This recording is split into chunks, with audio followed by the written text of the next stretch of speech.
Ikuti Embun Pagi.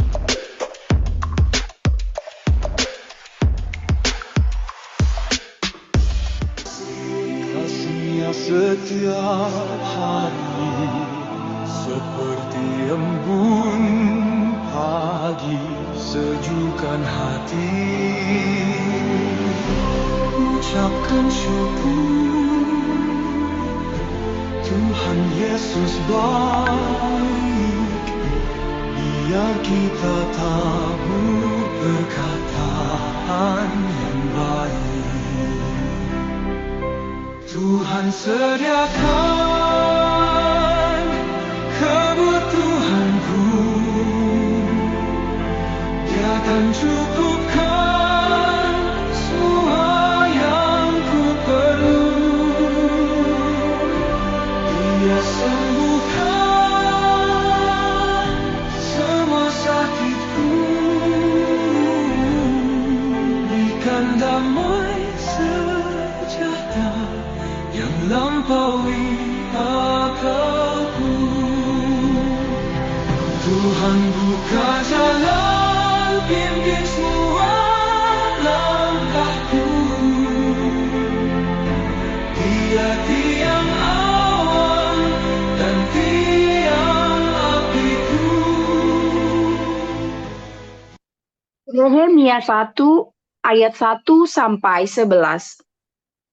Riwayat Nehemia bin Hakhalia pada bulan Kislev tahun ke-20, ketika aku ada di Putri Susan, datanglah Hanani, salah seorang dari saudara-saudaraku, dengan beberapa orang dari Yehuda.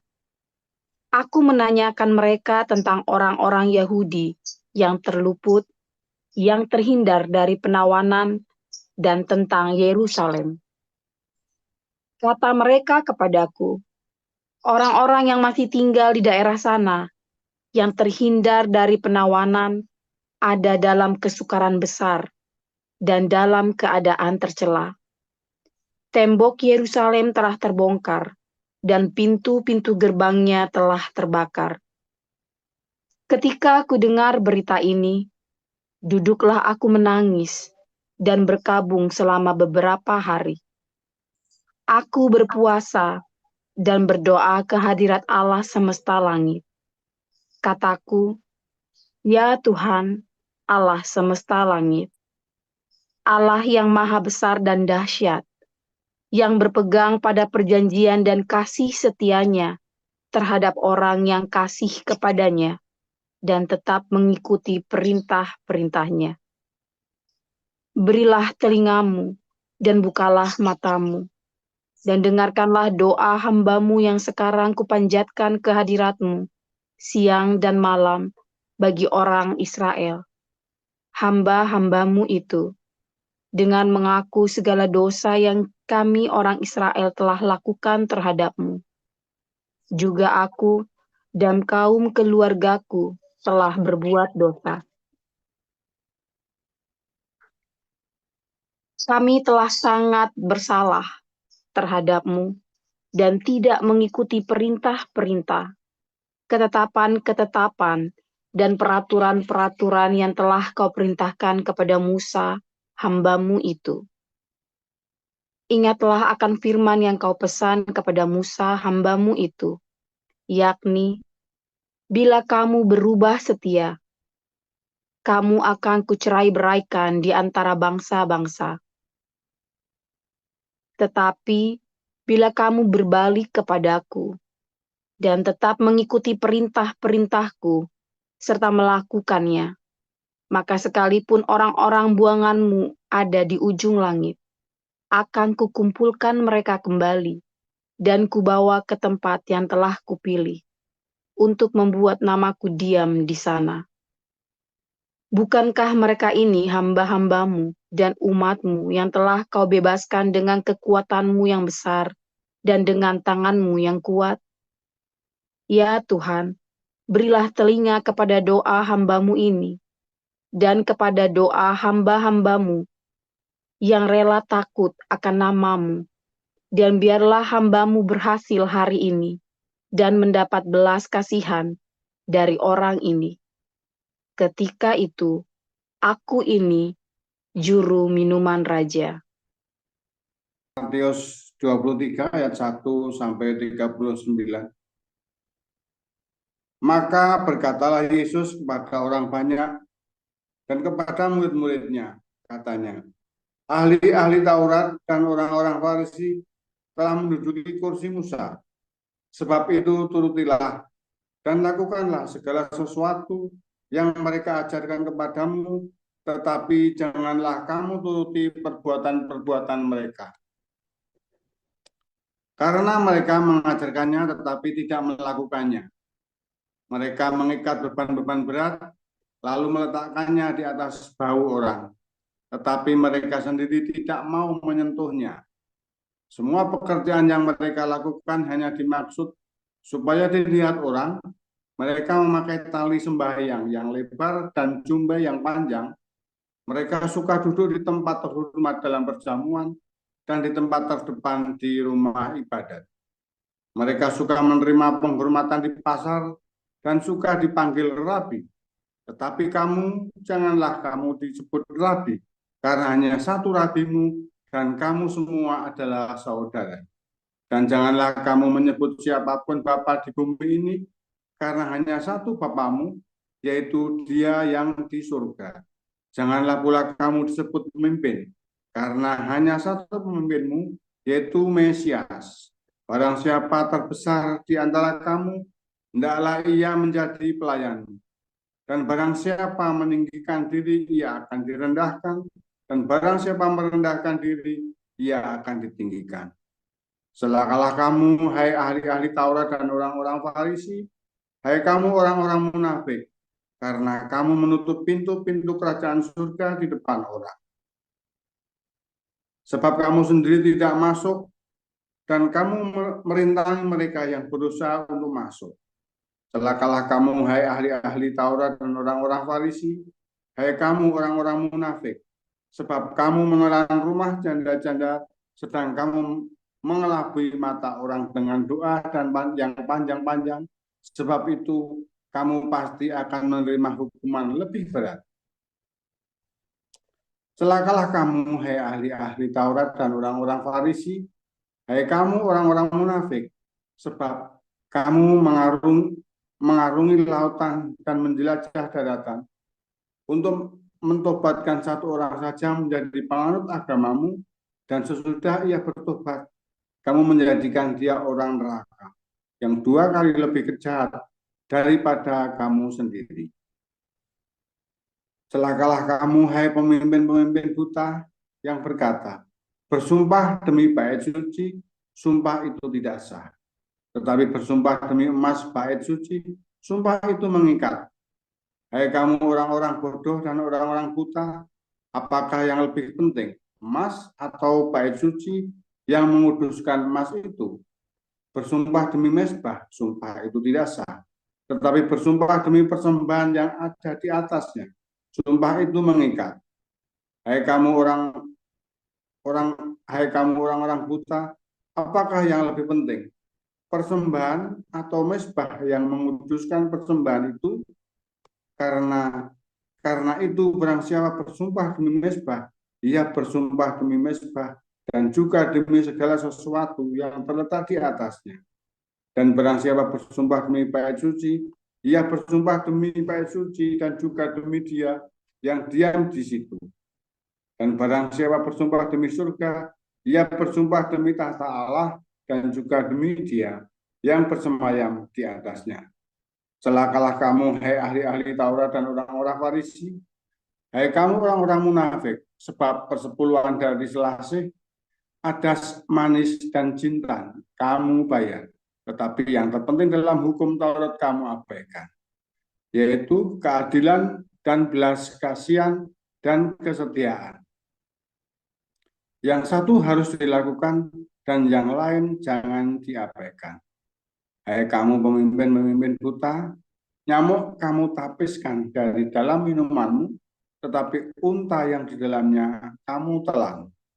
Celakalah kamu, hai ahli-ahli Taurat dan orang-orang Farisi, hai kamu orang-orang munafik, sebab cawan dan pinggan kamu bersihkan sebelah luarnya, tetapi sebelah dalamnya penuh rampasan dan kerakusan.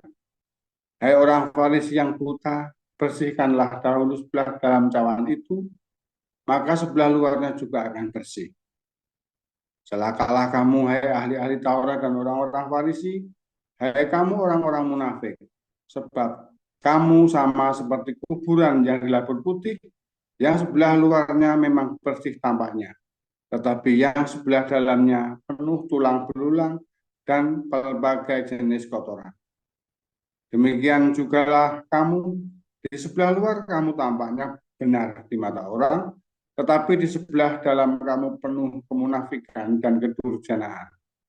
Celakalah kamu, hai ahli-ahli Taurat dan orang-orang Farisi, hai kamu orang-orang munafik, sebab kamu membangun makam nabi-nabi dan memperindah tubuh orang-orang saleh, dan berkata, jika kami hidup di zaman nenek moyang kita, tentulah kami tidak ikut dengan mereka dalam pembunuhan nabi-nabi itu. Tetapi dengan demikian, kamu bersaksi terhadap dirimu sendiri bahwa kamu adalah keturunan pembunuh nabi-nabi itu. Jadi penuhilah juga takaran nenek moyangmu, hai kamu ular-ular, hai kamu keturunan ular beludak. Bagaimanakah mungkin kamu dapat meluputkan diri dari hukuman neraka? Sebab itu lihatlah, aku mengutus kepadamu nabi-nabi, orang-orang bijaksana, dan ahli-ahli Taurat.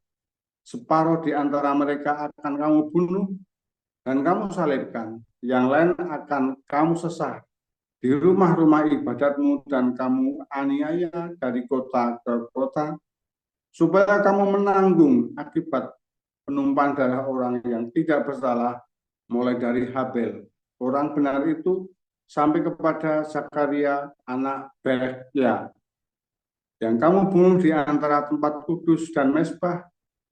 Aku berkata kepadamu, sesungguhnya semuanya ini akan ditanggung angkatan ini. Yerusalem, Yerusalem, engkau yang membunuh nabi-nabi dan melempari dengan batu orang-orang yang diutus kepadamu. Berkali-kali aku rindu mengumpulkan anak-anakmu, sama seperti induk ayam mengumpulkan anak-anaknya di bawah sayapnya. Tetapi kamu tidak mau. Lihatlah, rumahmu ini akan ditinggalkan dan menjadi sunyi. Dan aku berkata kepadamu, mulai sekarang kamu tidak akan melihat aku lagi, hingga kamu berkata, diberkatilah dia yang datang dalam nama Tuhan. Demikian firman Tuhan. Terima kasih. Oke, haleluya, firman Tuhan selalu baru setiap hari ketika kita menanti-nantikan Tuhan dengan penuh cinta, dengan hati yang penuh sukacita, dengan pengharapan, dan jangan lupa terus berbuat baik. Ya, hari ini kita ada di Facebook dan di TikTok, ya, Nabi 26 Joseph Paulsang, Facebooknya di Joseph Paulsang seperti biasa ya. Nah, oke. Jangan lupa subscribe, viralkan, ya, di like, ya, oke. Saudara, simpel sekali, saudara. Kekristenan itu sebetulnya bukan seperangkat ritual ya. Kita sudah banyak sekali belajar berkali-kali. Kalau Anda masih berpaku dengan ritual, maka kamu akan ketinggalan dengan karakter. Karena ritual dengan karakter itu nggak ada hubungannya, ya, nggak ada hubungannya antara ritual dengan karakter. Kamu tidak bisa, oh ini ritual itu akan membentuk sebuah karakter, kayak film silat itu ya, dilatih terus begitu ya, supaya jadi ini karakternya begini. Enggak, saudara. Karakter ilahi itu tidak didapat dari sebuah ritual. Nah, sebuah ritual adalah simbol dari karakter ilahi, tetapi ritual yang ada di dalam Alkitab, bukan ritual dari gereja yang Anda sekarang ini lakukan ya, karena sekarang ini gereja melakukan ritual pagan ya. Sekarang ini gereja itu melakukan ritual pagan dari agama pagan ya tidak apa-apa. Ya sekali lagi tidak ada yang salah dengan ritual itu. Tetapi sebetulnya ritual-ritual itu hanyalah sebuah simbol yang dibuat oleh manusia saja. Dan banyak kali ya ritual-ritual itu justru menyulitkan kita sendiri. Ya, ritual-ritual itu menyulitkan kita sendiri sehingga kita meninggalkan yang utama, karakter ya. Kita sibuk dengan ritualnya, kita sibuk dengan segala macam pernak-pernik peribadatan, lalu kemudian kita yang inti malah kita lupa ya. Dan itu terjadi di dalam banyak sekali gereja dan rata-rata gereja ya, dan rata-rata gereja mengutamakan segala macam simbol-simbolnya, mengutamakan segala macam aturan-aturan yang sehingga mereka meninggalkan apa yang disebut dengan kasih karunia, mereka meninggalkan apa yang disebut dengan belas kasihan, mereka meninggalkan apa yang disebut dengan semua ya yang disebut dengan pengampunan, yang disebut dengan kemurahan hati, ya karakter kerajaan Allah itu kamu lupa semua demi kebanggaan melakukan ritual. Dan saya sudah menemukan orang-orang seperti ini ya, saya jengkel ngeliatnya, sebel ya saudara ya, sebel karena orang ini jadi menyulitkan kita ya. Apalagi kalau orang ini di dalam komunitas kita nih, orang ini ya textbook banget ya. Nah, orang-orang yang textbook itu orang-orang yang ini ya, orang-orang textbook di dalam agama itu orang-orang yang menyebalkan dan orang-orang yang mengganggu kelangsungan ya, komunitas. Kenapa? Dia lebih penting dengan textbook agama itu, dengan textbooknya itu daripada dengan menunjukkan belas kasihnya itu ya, menunjukkan belas kasihnya itu, dan itu akan mengganggu ya. Nah, saya menghimbau teman-teman yang dari Hagios Bible College 1, 2, dan 3 ya, untuk terutama yang dari Hagios Bible College ya, karena Anda belajar dengan lebih rutin, lebih lama, lebih panjang, dan diberi banyak sekali ya knowledge. Jangan sampai Anda terjebak di dalam teori. Tetapi setelah Anda mengetahui itu buat apa? Supaya Anda bisa mandiri kan, belajar firman Tuhan mandiri. Belajar untuk melakukan firman Tuhan mandiri. Belajar untuk praktek firman Tuhan mandiri. Bukan untuk malah jadi ahli Taurat. Bukan malah jadi Anda orang-orang yang textbook. Karena orang-orang yang textbook ini akan menyulitkan dirinya sendiri dan menyulitkan orang lain. Ya, waduh, saudara yang teman-teman di yayasan ini ya, pengurus-pengurus ya, sadar ayo, siapa kamu yang textbook? Sadar saudara ya, supaya Anda belajar lebih fleksibel ya. Bukan saya bilang Anda kompromi dengan dosa, tidak ada. Justru kalau kamu textbook, kamu akan kompromi dengan dosa supaya kamu textbook. Dosa itu apa masalahnya?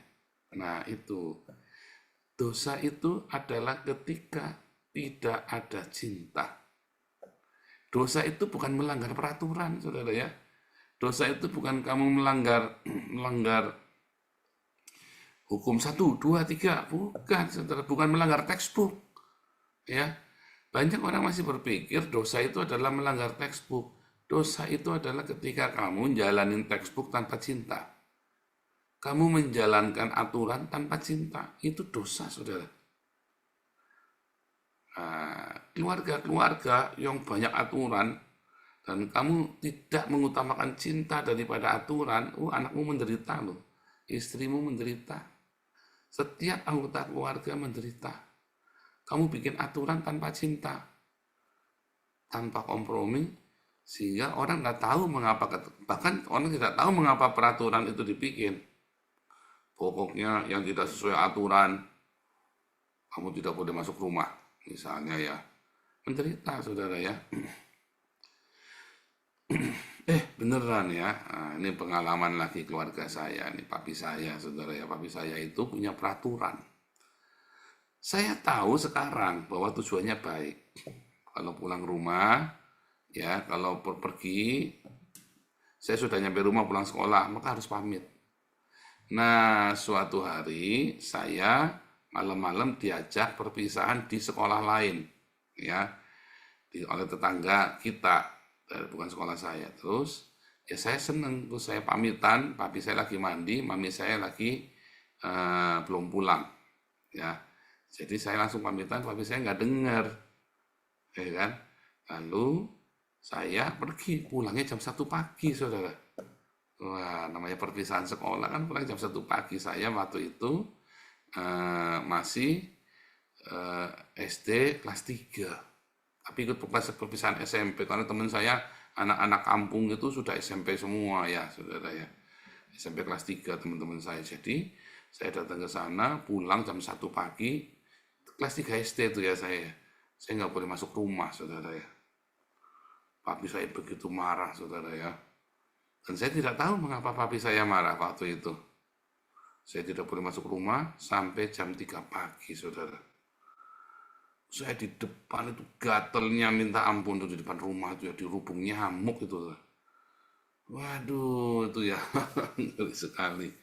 Akhirnya saya naik sepeda pergi ke rumah oma saya ya, naik sepeda pergi ke rumah saya. Kebetulan kita kalau naruh sepeda kan di depan ya. Sepedanya saya ambil, saya pergi ke rumah oma saya. Nah, disusul sama kakak saya itu jam 3 pagi. Kakak saya dibangunin suruh manggil saya. Terus saya jam 3 pagi tuh balik lagi ke rumah. Ditaruh depan lagi sampai jam 1 jam lagi, sampai jam 4 pagi, saudara ya. Saudara, sebetulnya papi saya itu mengasihi saya ya. Hanya dia lebih ingin menegakkan peraturan daripada untuk menunjukkan kasihnya itu, saudara. Ini anak jam 3 pagi, kalau di Eropa dia di penjara saudara, jam 3 pagi di depan rumah. Itu cuma di Tegal, saudara, di penjara. Jadi nggak apa-apa, saudara ya. Itu kerubung nyamuk saya semalaman itu ya, gila itu ya. Ini papi saya ini memang, tapi tujuannya adalah untuk mendisiplin. Tapi itu adalah disiplin yang salah. Ya, itu disiplin yang salah, saudara. Jangan kamu pikir benar. Oh, papi saya itu sangat mengasihi anak-anaknya, saudara ya.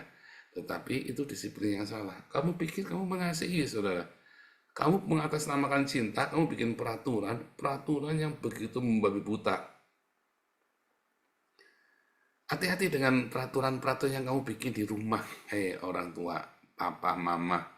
Kalau bikin aturan itu, kamu hati-hati, saudara ya. Anak-anakmu tidak akan nurut nanti suatu hari justru memberontak. Apakah saya tambah baik, saudara, setelah dihukum seperti itu? Enggak, saudara, tambah belatang saya, saudara ya. Tambah nggak pulang sekalian, pergi nggak pulang, saudara. Semalam pernah saya pergi nggak pulang, nggak pamit, saudara. Iya loh. Kamu pikir anak kalau digituin terus jadi nurut, saudara, dikerasin begitu? Enggak, karena saya tidak tahu mengapa nggak boleh. Mengapa saya dihukum, saya sudah pamitan. Saya sudah pamitan, dan saya yakin saya sudah pamitan. Dan mungkin papi saya, ya, saya kan nggak dengar dia lagi mandi, saudara ya. Nanti kita kan gampang, yang pikir saya udah bilang iya, ya sudah kan saya pergi. Ya, saya yakin saya masih ingat sekali sampai hari ini ya. Kalau itu peristiwa yang mengerikan sekali, jam 3 pagi, digigit nyamuk, dikeroyok nyamuk sepanjang malam, sepi ya, di desa rumah kita itu ya. Itu ya contoh itu. Peraturan itu tidak akan menjadi anak itu jadi baik, dan saya nggak jadi baik sejak itu, saudara. Karena saya tidak mengerti, saya cuma berpikir, papi stres, papi itu memang pemarah, papi ini saya memang galak. Saya cuma berpikir begitu saja. Nah, siapa yang di sini begitu, orang tua, dikut anak seblak, wah, dibentak, saudara ya. Ikut kelas apostolik ya, Anda yang sudah ikut kelas-kelas lain, ikut apostolik ya, kita ajarin, saudara ya, mendidik anak. Saudara, sekalipun kamu, ya tujuannya sayang, tujuannya.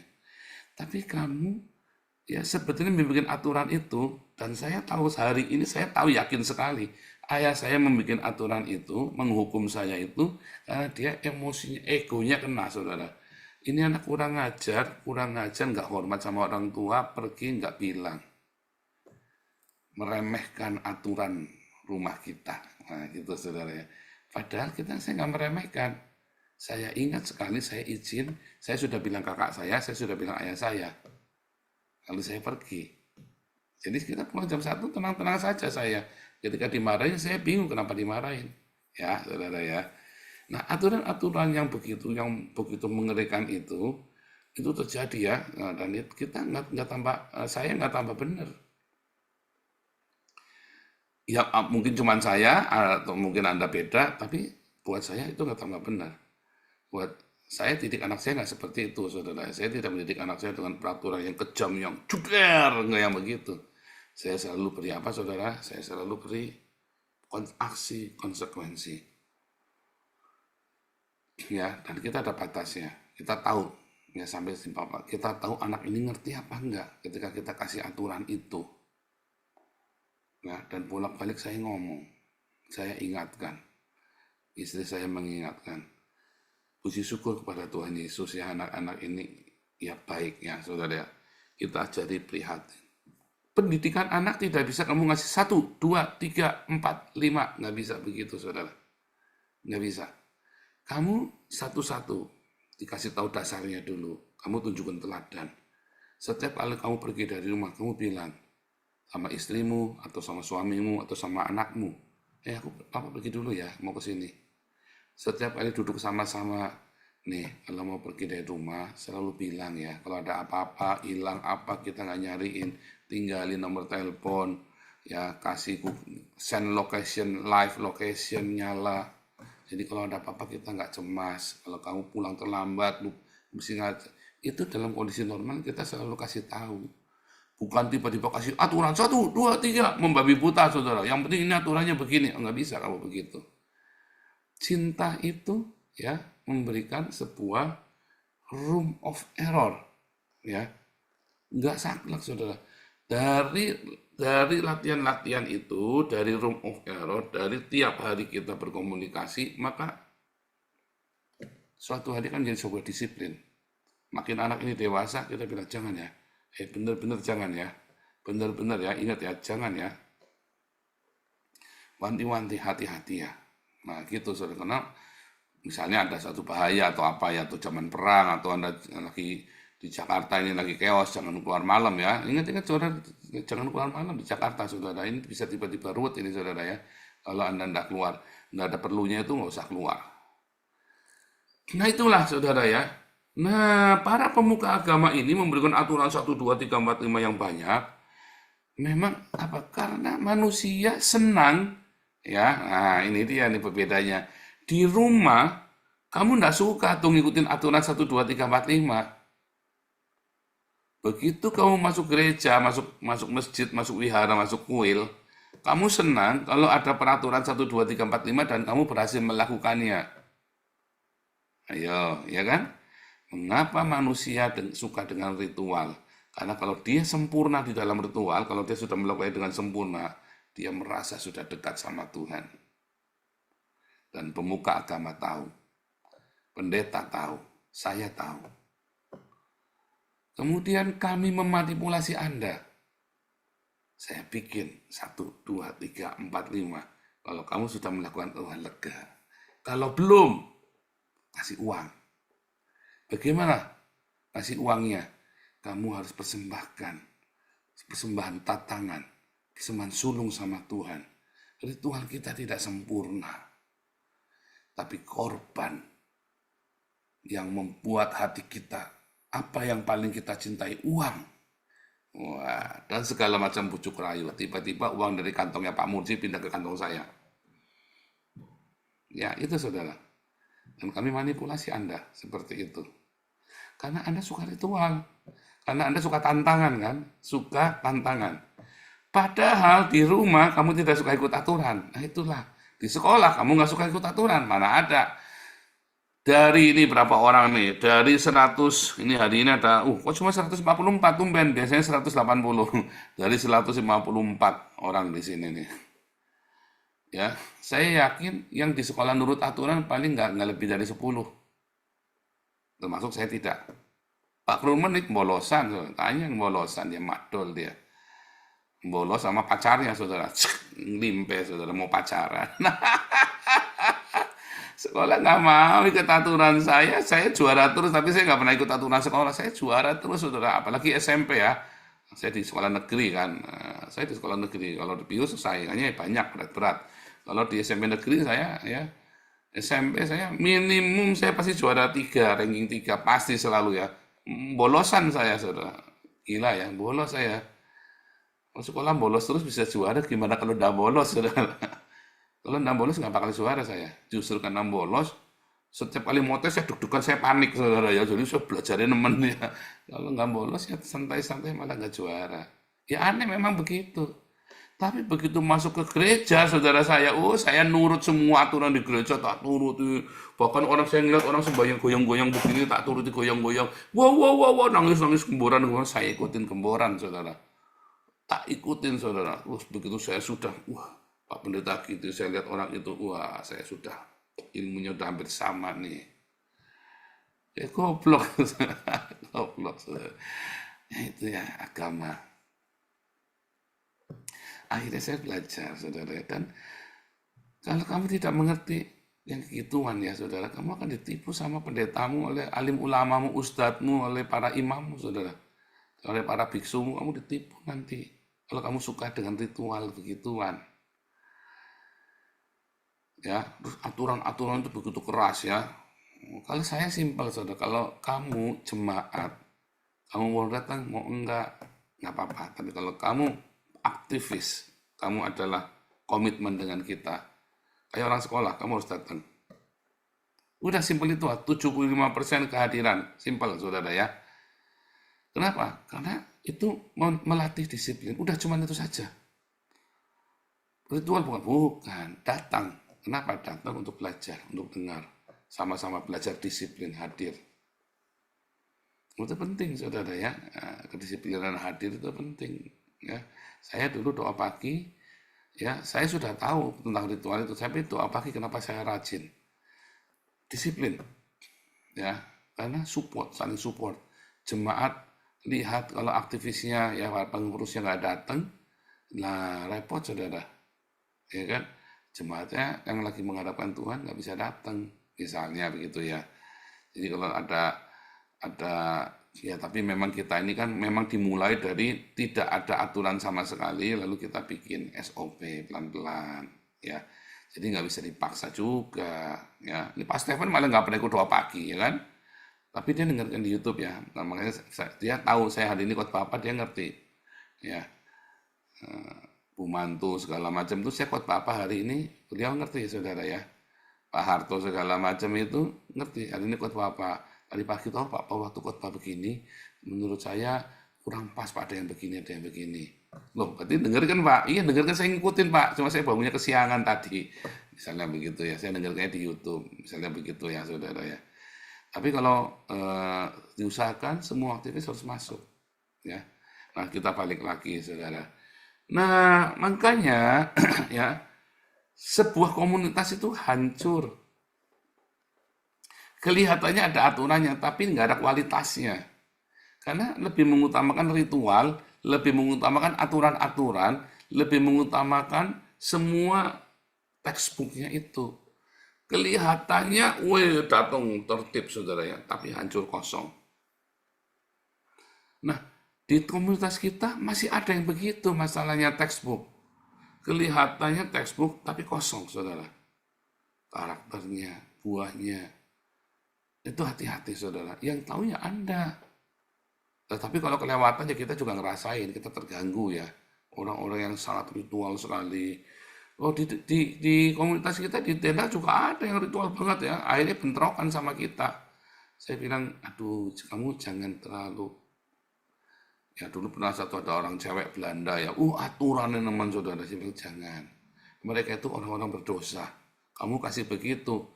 Kamu yang seneng, kitanya nggak tahan. Waduh, setiap saat dimaki-maki, gubrok, dionjoki, saudara ya, gara-gara nggak mau ngikutin kemauannya dia. Nah itulah NPD itu ya, biasanya begitu. Biasanya orang-orang ini juga NPD, saudara ya. Akhirnya NPD orang-orang ini, karena dia pengen menunjukkan ritualnya. Kenapa, saudara? Karena ritual itu ketika dia melakukan satu aturan, dan aturan itu diturutin sama orang lain, itu membuat dia puas. Ya, itu hati-hati juga. Kalau Anda suka dengan textbook, lalu Anda marah ketika ada orang melanggar textbook itu, jangan-jangan, saya nggak bilang selalu, jangan-jangan Anda NPD, saudara. Nah, iya loh. Hati-hati, saudara ya. Roh Isabel, ya. Jangan-jangan Roh Isabel, saudara. Nah, tetapi hari ini kita mau belajar. Dari semua aturan yang kita bikin, aturan itu tidak salah. Yang salah ketika kamu tidak membuat sebuah room of error di sana, ya, room untuk kasih karunia. Tetapi aturan adalah aturan. Kalau di Belanda itu wet is wet. Aturan adalah aturan. Hukum adalah hukum. Turutin hukum itu. Ya, hukum itu bukan untuk dilanggar ini ya, urusi apa itu. Ini hukum kan untuk dilanggar. Siapa bilang? Hukum itu untuk diturutin. Ya, tapi kita melakukannya di dalam kasih. Kalau hukum kita bikin untuk dituruti di dalam kasih, maka ketika ada masalah, kita cari solusi, saudara. Kalau hukum dibuat untuk dilakukannya tanpa kasih, tapi untuk tadi ya, textbooknya, maka kamu akan mencari kesalahannya orang. Tahu bedanya, saudara? Sama-sama salah, yang satu sengaja dicari sehingga ketemu salahnya. Yang satu, kalau ada salah, yuk cari solusinya. Tapi harus tetap dijalani. Gitu, saudara. Di rumah juga begitu. Kamu bikin aturan-aturan di rumah, saudara, yang banyak. Ya, kalau kamu tidak karena cinta, kamu akan hukum anakmu terus. Kamu merasa over, ya. Kamu marah ketika punya peraturan nggak diturutin sama anakmu. Kurang ajar. Kamu bisa kamu jalan, wah, kurang ajar. Anak sambal belakang, wah. Nah, kamu kan begitu nanti, saudara. Tapi kalau kamu tahu, aduh ini ada salah nih, anak saya bikin salah, maka kamu akan datang, kamu akan lebih tenang, saudara. Ketika anak saya pulang terlambat, ya anak perempuan, ya anak cewek saya Miracle itu ya, dia pulang terlambat, jam berapa nih? Jadi kan janjian pulang jam 9. Saya udah resah, saudara ya, karena bahaya. Ini kan banyak Arab ini kan ngeri, saudara, lagi banyak pemerkosaan ya, lagi banyak pemerkosaan di Belanda, saudara, di Eropa ya, yang pemerkosaan Islam ini yang lakukan ya. Jadi saya bilang, hati-hati kamu pergi kemana? Kasih tahu dia nih, kalau pergi kemana, kamu boleh pakaian yang aneh-aneh ya, tapi begitu kamu pergi ke arah itu, jangan tutup rapat. Begitu jam berapa kita telepon, send location selalu. Nah, dia ada melanggar ini, kita mau kurang ajar, enggak, karena saya juga khawatir. Jadi kita kasih pengertian, aduh kamu nih loh bikin kita khawatir, kamu enggak boleh. Ya puji Tuhan ya, hanya sekali aja dia melanggar aturan itu, saudara ya. Tapi kita cuma ngomong, marah-marah gue kelewatan, kamu nggak mikir, nggak sebegitu juga, saudara ya. Dan juga nggak usah sengaja-sengaja dicari supaya kamu dapat kesalahannya istrimu, anakmu, suamimu. Nah itu tadi. Saudara, kalau kamu membangun peraturannya seperti itu, runtuh nanti, saudara. Runtuh kehidupanmu, runtuh semua sendi-sendi. Nggak akan sukses. Itu tadi ayah saya tadi mendisiplin saya dengan cara seperti itu karena egonya kena. Gara-gara saya dibilang nggak ikut aturannya dia, padahal saya sudah ikutin aturannya, cuma dia nggak nyadar, dia nggak tahu. Egonya runtuh, nggak sukses dia. Ayah saya ketika mendisiplin saya supaya saya disiplin, nggak sukses. Saya anak paling tidak disiplin, saudara, di rumah. Ya, paling nggak disiplin. Tapi saya selalu juara kelas terus. Saya paling nggak disiplin, tapi saya cari uang paling cepat, saudara ya. Dari SD saya sudah cari uang ya, dari SD kelas 6. Ya, paling nggak disiplin. Bukan saya memberontak, karena menurut saya aturannya nggak masuk akal. Aneh, nggak masuk akal, saudara. Kalau salah langsung dibentak begitu. Nah, buat saya nggak boleh begitu. Buat saya nggak boleh begitu. Saya nggak mau dibentak seperti itu. Tanpa saya tahu salahnya apa. Kasih tahu dong saya salahnya apa. Dari kecil saya begitu, saudara ya. Kurang ngajar memang ini anak satu ini. Ya tapi itu, saudara ya. Nah, lalu saya ngerti sekali. Saya ajak anak saya. Ya ketika saya menegur anak saya kasih tahu nih. Bukan karena untuk egonya saya, tapi ini buat keselamatan kamu, buat masa depan kamu. Ya, saudara ya. Ayo kita bikin aturan, kita tegakkan peraturan, kita bikin SOP dengan cinta, bukan dengan jadi skal gojo. Ya, oke. Tuhan Yesus memberkati.